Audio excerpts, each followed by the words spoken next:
Hello, long time no see. This is the first video, and gosh, I don't know how long. Wanted to talk this evening, and I'm probably a day late and a dollar short, but still sticking out in my mind, and that's to do with Paul Walker. Um, as you know, basically it was his last movie, Fast and Furious 7. It's out now. It's been out in theaters, I think, since early April of this year. Um, I haven't had the opportunity to go to the theater yet to see it. I hope to get there soon to check it out. But I hear it's pretty good, and that they really did a good job as far as honoring his memory and really showcasing Paul Walker's talent and ability, which I can appreciate. But something is sticking out in my mind, concerning his death and all of the rumors and the speculation surrounding his death. And that's what I wanted to talk about. Um, the big thing of late to come out about him and Roger Rodas' demise was that Roger Rodas was at fault because he was driving the vehicle at the time of the crash, supposedly, and that he was at fault, and basically it was driver error. I posted a video here not too long ago about the car that they were driving, the Porsche that they were driving, and how that initially the powers that be had said that you know Porsche, the vehicle, was at fault. There was some sort of problem with the vehicle itself, and that they weren't quite sure that it was driver error per se, but they had a speculation or an inkling that it was. And I laid out a case-by-case basis. I've written blogs, I've written postings concerning Porsche and all of the driver training that Roger Rodas and Paul Walker had attended at Porsche schools, driving schools in Atlanta and in LA in Southern California. The #1 rated Porsche driving school is located in Atlanta, Georgia. It is world renowned. Supposedly, everybody and his brother that owns or operates a Porsche vehicle goes to this school in Atlanta. And it just so happened that both Roger Rodas and Paul Walker attended this school. And they graduated, they got certificates of completion, the whole bit, certified to operate Porsche vehicles. Okay? Porsche said, good to go. Now we find out here a couple of years now, not a couple of years, but over a year later now, that it wasn't anything to do with the vehicle, but it was the operation of the vehicle. And that Roger Rodas, he was driving the vehicle at the time, and he was going too fast for conditions. It was dangerous. They were racing, doing whatever. Fine, I get all that, okay? But here's my problem. Here's the rub, okay? You go through a school like what Porsche offers, and at this particular school in Atlanta, Georgia, that's a world-renowned school that everybody and his brother attends and goes to, okay? It says the best of the best that school-wise that Porsche offers to teach you how to operate their vehicles properly, how to handle their vehicles properly, how to maintain their vehicles properly. And as we all know, Roger Rodas and Paul Walker love cars, especially fast ones. They loved them.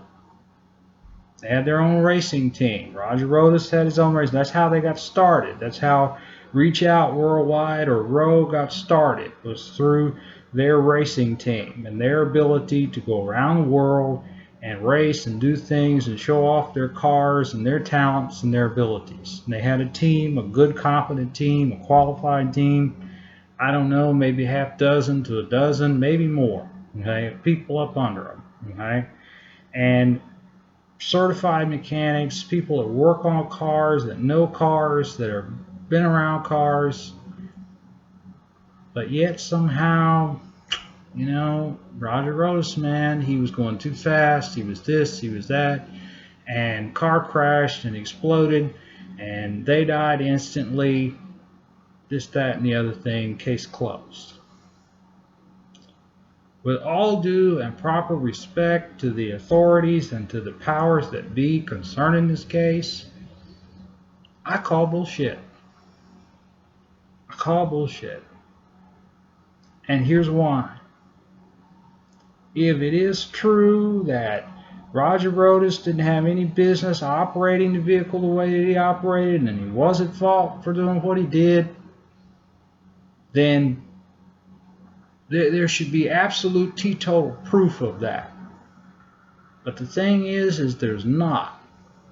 There's not one shred of single solitary evidence that relates to driver error, to vehicle operator error. Not one. Especially when it comes to the record and the standing of Roger Rodas. Supposedly one of the top race car driver, Formula One drivers, sleek line drivers in the world. At the time of his death, he was number one. Nobody could touch him. Mario Andretti and Emerson Fittipaldi and AJ Foyt would dare to dream. Would dare to dream to be able to touch this man's skills and abilities on a race car track. But yet, his fault. Here's the thing, folks.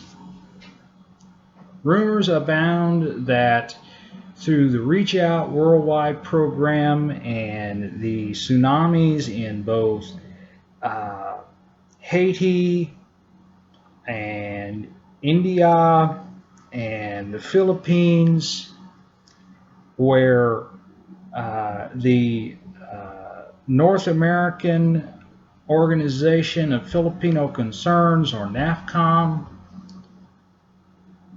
would not or could not be able to help, Rose stepped in. Someone, I don't know if they were a private citizen, public individual, I don't know who, but someone had approached both Paul Walker and Roger Rodas with information on those weather events, and how that the United States military's HARP program, their weather machine in Alaska, caused those seismic events. Put off a pulse, HARP put off a pulse into the atmosphere and caused those seismic events. And whoever this individual was, whether they were public citizen or private citizen, they approached Paul Walker and Roger Rodas and they said, hey guys, I got proof.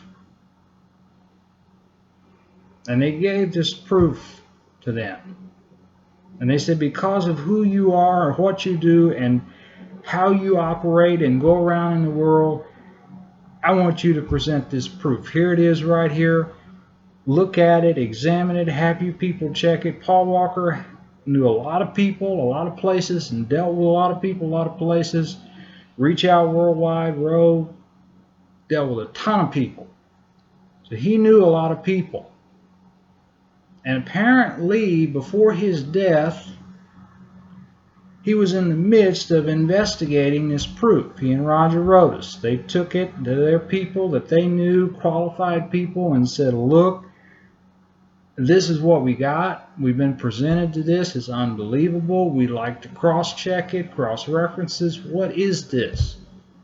This got us curious. And to look at him, you'd say Paul Walker wasn't necessarily a conspiratorial type individual, didn't believe in conspiracy, 9/11 inside job kind of thing, Watergate, whatever. Not that type of person. to look at him. But we would later learn after the fact, and most recently after his death, his father would come out and say that apparently he was planning on retiring.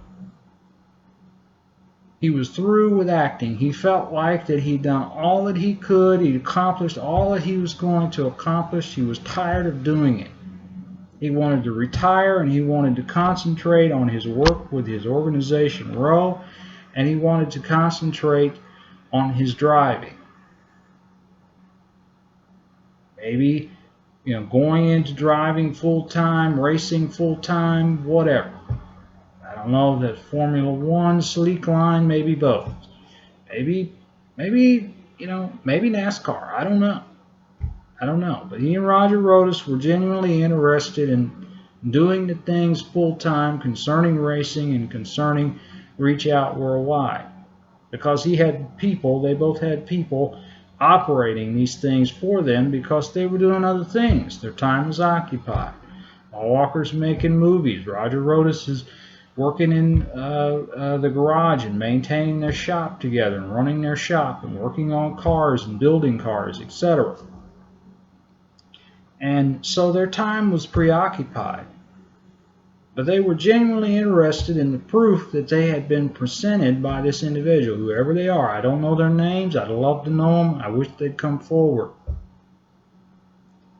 But point being is that it just so happened that while this proof was being presented and being examined and looked into, they died.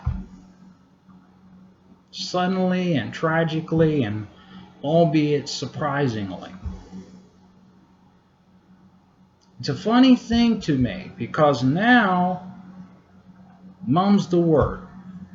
Paul Walker's family, silent as the grave right now, and maybe rightfully so. But if Paul Walker III can come out and say, if but for an instance, my son was thinking about retiring, thinking about being done, he was fed up with it, didn't want to do the acting thing anymore, felt like he had accomplished all he was going to accomplish. I know he tried for years and years to be involved or be included in an Oscar-winning film and an Academy Award-winning film, but for whatever reason, he was always typecast as the pretty boy, blonde-haired, blue-eyed image. I don't know. Maybe it stems from his days with Michael Landon and with the Mouseketeers Club. But he got typecast. And so he didn't necessarily get those Oscar-winning, Academy Award-winning film roles or be involved in those types of films. And Paul Walker was a great actor. People don't give him near the credit for his talent and his acting ability. They don't. They just see the blonde-haired, blue-eyed, pretty boy next door, great hair, great clothes, great body, got it all. It looks good on film. Let's put him next to some snow dogs on a sled somewhere. Let's put him in a fast car with a hot-looking girl, and let's make some money off of him. And that's all we want to do. Paul Walker got tired of that. That wasn't him. That wasn't who he was. It wasn't who he was about. He was a very serious actor, a very serious young man. He was passionate about the environment and about the ocean and about fish and wildlife and about helping his fellow man and being a benefit to his fellow man, doing something greater than self, being part of something greater than self. And so was this situation, these tsunamis, horrific events, earthquakes, floods, pestilence going on. Roe reaches out and says, we can help, we can do. And in the process thereof, someone somewhere presents them proof that HAARP The United States military's weather weapon caused these seismic events. They investigate, and lo and behold, in the process of their investigation, they end up dead. Funny thing, folks, and it gurts at me. It gurts at my soul because in the process, since their deaths, since Roger Rodas and Paul Walker's deaths, it's been a case closed attitude. This is it. We've gone as far as we can go. We've done as much as we can do. This is what happened. This is the deal. Roger Rodas was behind the wheel and he was at fault. All bullshit. Based on his record and based on his ability, Roger Rodas knew how to drive a car. Paul Walker knew how to drive a car, for goodness sakes. So it's not like they're not going to get behind the wheel of a vehicle and clown. Yeah, they might drive it fast. They might take a turn too sharp. They might take a corner too wide, whatever. But they're going to stay in control and up under the wheel of that vehicle. And they're not going to allow themselves to get into precarious position, at least not willingly. And so, I don't buy it. I don't buy the official story, the public record, the case closed attitude. I don't buy it and I won't buy it. It is beyond belief that it is that simple, that cut and dry, based on what we know. I'm sorry, I just don't buy it. With all my heart, I wish the Rodas family well. I wish the Walker family well. There's not a day that goes by that I don't think about Paul Walker at least once, sometimes twice, because I have that much respect and admiration for what the young man was doing in his life and what he was trying to do in the lives of others. Dying to self, giving of self, being a part and parcel of something greater than himself. I have a great deal of respect for that, and I admire that. And I hope to one day have that type of impact my own self. I hope to. I'm working at that, striving at that. And that's all that I have to say. Thank you all for listening. I appreciate your time, and I hope to see you again soon.